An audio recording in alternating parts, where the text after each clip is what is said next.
E pasmem, senhores, Lula deu uma entrevista no Fantástico, em plena Rede Globo, e ele falou que não teve direito à ampla defesa. E aí ele acabou se dando muito mal. A jornalista não corrigiu na hora, mas eles fizeram uma edição onde, na sequência desta fala não verdadeira de Lula, eles mostraram resumidamente todo o histórico da sua condenação, mostrando que o seu advogado participou de todo o processo de defesa em todas as instâncias. A reportagem também mostrou que houve uma mudança de entendimento do STF que acabou, em outras palavras, quer queira, quer não, acabou ajudando aí o Lula, inclusive, a voltar à presidência da República. Então, no final das contas, o Lula achou que ia dar certo essa desinformação, mas a própria Rede Globo, para minha surpresa, não deixou barato. Uma coisa que eu tenho notado é o seguinte: a Globo ainda, em sua maioria, passa pano pro Lula, a boa parte dos jornalistas. Mas eu acho que já começou um morde a sopra. Na semana passada eu fiz um vídeo mostrando alguns jornalistas da Globo News criticando o Lula com críticas corretas, críticas até duras de uma certa forma. E aí ficou pra mim aquela sensação, olha, a Globo começou a morder e assoprar. É bem verdade que ela mais assopra do que morde, mas de repente essa tendência pode se inverter. É sobre esta correçãozinha que o Fantástico fez nas falas do Lula que eu vou repercutir no vídeo de hoje.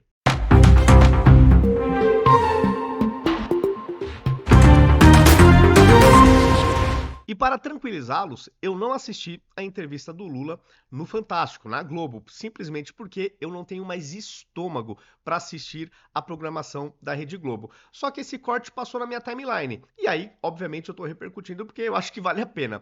Eu não sei dizer se a entrevista foi chapa branca ou não. Presumo que sim, porque nesse caso aqui, nesse corte em tela, não é que o Lula foi corrigido na hora, ele falou e já foi rebatido, não. Ele falou e aí houve toda uma edição para na sequência rememorar rapidamente a condenação dele. Mas eu imagino que as demais perguntas devem ter sido tranquilas, acho que nada de muito, nenhuma pergunta muito capciosa pro Lula, até porque eu desconfio que se não tivesse algum acordo nesse sentido, talvez ele não desse a entrevista. Desconfio que deva ter tido alguma coisa nesse sentido, porque o Lula também, ele não é bobo, né? Ele é ligeiro e ele não vai se colocar em cilada.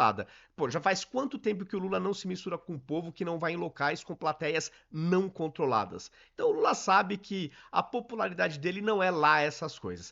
Sem mais delongas, vamos dar um play aqui neste trecho que o Lula foi desmentido pelo Fantástico. Presidente, se o senhor me permite, quando o senhor foi preso, condenado, o senhor passou por várias instâncias da justiça, né? O senhor considera que nesse processo todo da justiça, todas as instâncias, o senhor não teve um direito de defesa? Veja, eu não tive direito de defesa. Eu não tive. Eu fui preso primeiro, para depois eu me defender. Quando o presidente Lula foi preso em 2018, no caso da cobertura no Guarujá, com participação da defesa dele em todas as etapas do julgamento. Na época, o entendimento do Supremo Tribunal Federal era de que condenados em segunda instância poderiam ser presos. Esse entendimento mudou em 2019. A prisão voltou a ser apenas depois do processo transitado em julgado. E o presidente foi solto. Em março de 2021, o ministro Edson Fachin anulou a condenação do presidente Lula porque considerou que a Justiça de Curitiba não tinha competência para julgar o caso. 3 meses depois, em junho, o plenário do STF validou o julgamento da segunda turma, que considerou então o juiz Sérgio Moro parcial na condenação.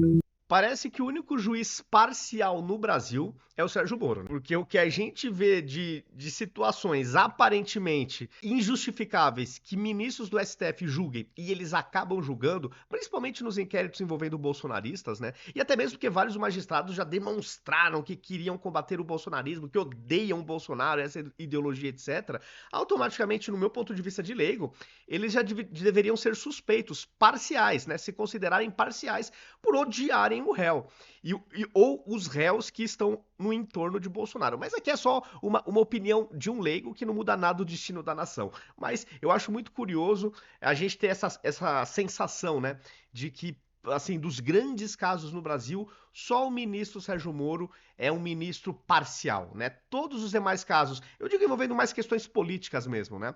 Todos os demais casos tá tudo lindo, maravilhoso, né? Eu, enquanto leigo, discordo um pouco dessa visão. E só para rememorar com vocês, eu vou trazer novamente um trechinho do Gerson Camarote descendo a lenha no Lula, o responsabilizando pela alta do dólar, criticando a postura do Lula de ficar batendo no presidente do Banco Central. E aqui só para mostrar a questão que eu falei na introdução, né, do morde e assopra da Rede Globo. De novo, tá bem desbalanceado. Eles mais passam pano do que mordem, né? Eles mais assopram do que mordem. Mas, de repente, coisas podem acontecer, não necessariamente uma má gestão do PT, porque isso já está acontecendo, mas, de repente, alguma outra coisa pode acontecer e se inverter esse morde e assopra na Rede Globo. Não sei exatamente o que poderia ser, mas esse cenário pode se inverter. De repente ele só está começando. De repente a Globo só está sinalizando para o PT. Não vai ser apenas elogios incondicionais a partir de agora. É uma sensação minha, uma impressão. Não estou cravando nada. É uma percepção de quem assiste Eu não assisto a Globo, mas os trechos que passam na minha timeline da Globo, do G1, do O Globo, Globo News, etc., os cortes que passam na timeline, eu fico com essa sensação de que é mais passada de pano do que qualquer outra coisa. Vamos aqui recordar esta pancada que o Camarote deu no Lula. Vou abrir uma divergência aqui. Adoro. Vamos lá. O dólar estava 4,80, mano. Sim. Sim. Você teve o presidente criando ruído político. Ele colaborou, ele foi o principal vetor da questão do dólar. Não foi exterior, não foi problema externo. Foi uma fala descoordenada, um ruído político promovido por ninguém menos que o presidente da República. Você fala da questão dos 5 mil. Não, a gente está falando lá de trás. Eu estou falando há um ano, Dani. A mudança da meta. O que eu acho que grave, o que é muito grave o que o presidente Lula fez é de uma gravidade sem precedentes. Ele criou um ruído político. Esse dólar estava 4,80, foi para 4,90, estava ali há um ano. Aí ele começa a dar paulada no Banco Central, questionando a autonomia. A autonomia é um ganho do ponto de vista de institucionalização do país. E o que o Lula conseguiu? Não, ele conseguiu subir. Aí depois ainda faz um pacote fiscal que ele desidrata, demora um mês. Olha a gravidade da situação. A gravidade da situação. É preciso botar assim, ao invés de, pelo menos na fala, uma fala equilibrada, uma fala ponderada, uma fala sóbria sobre os rumos da economia, ele foi fazer populismo verbal. Aí depois, Dani, o que a gente vê na sequência, ele detonando o próprio ministro da Fazenda. Ele enfraquecendo, fragilizando e desidratando o próprio ministro Fernando Haddad, que é dele. Eu não acho que tem divergência. Isso é tudo muito Eu ia falar exatamente isso. Eu não estou vendo divergência. Não, mas aí a gente chega à situação atual. Que o Banco Central que ele indicou, porque já não é mais o Roberto Campos, vamos falar a verdade aqui. O que o Roberto Campos está fazendo é um favor para o senhor Galípolo. É um favor. Não, aí eu não acho não. Para blindar, lógico que é, para blindar. Está fazendo um favor, o Roberto Campos poderia sair lindamente tchau. O que o BC fez foi uma blindagem ao Galípolo, dizendo assim o seguinte, independentemente do que vai acontecer, vamos dar um choque de credibilidade ao senhor Galípolo e futura equipe durante o próximo Copom e o outro Copom.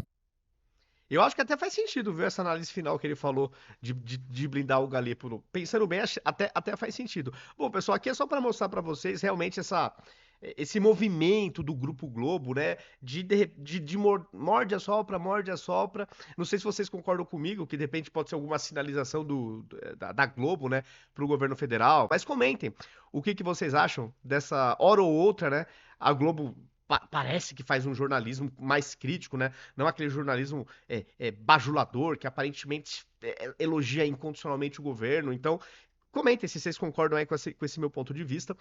Se gostaram do vídeo, deixem um like. Isso faz toda a diferença do mundo, porque o algoritmo interpreta que o vídeo é bacana, que o conteúdo é interessante. E aí ele passa a entregar para mais pessoas. E aí a gente vai saindo da nossa bolha. Se gostaram do vídeo, também compartilhem nos seus grupos de WhatsApp, no Telegram, para a gente também sair com certeza da bolha. Muitas pessoas que fizeram L já se arrependeram. Só que não necessariamente eles vão votar na direita em 2026. Muitos podem simplesmente não votar, anular o voto. Então a gente tem que trazer essa galera para o nosso lado. Então, os conteúdos da direita que vocês gostam, compartilhem. Vamos tentar tirar da bolha esse nosso conteúdo. Também os convido a me seguirem em todas as redes sociais. Em todas elas eu estou como @ViniciusCFP82. Aqui em cima, em vermelhinho, tá o meu username, tá? Então fica aí o recado, fica o convite. Até o próximo vídeo.